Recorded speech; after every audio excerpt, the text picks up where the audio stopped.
Well, here's a chart of the cash balance with forecasts from the budget last April and today's mid-year statement.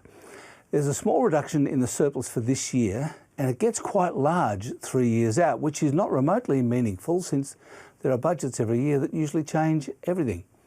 Here's the core problem with the government's forecasting. They keep predicting wage growth of 3%, but it never happens.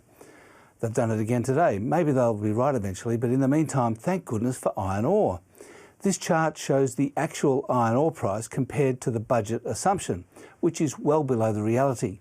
If Treasury used the real price to forecast tax revenue, next year's surplus would be $15 billion higher.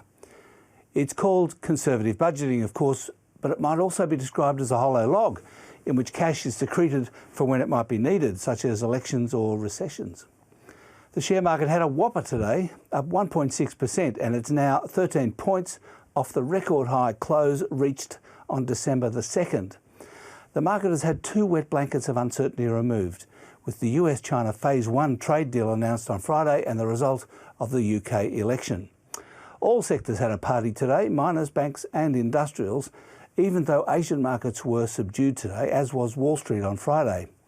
Most, but not all, commodities were buoyed by the trade deal, but on the whole, it was all a bit subdued globally, with investors wondering what Phase 1 really means and why isn't there more detail about it.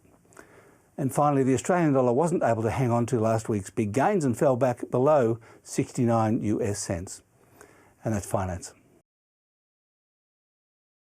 Thanks for watching. You can check out more finance news by clicking there, and don't forget to click subscribe down there to get all the latest updates from ABC News.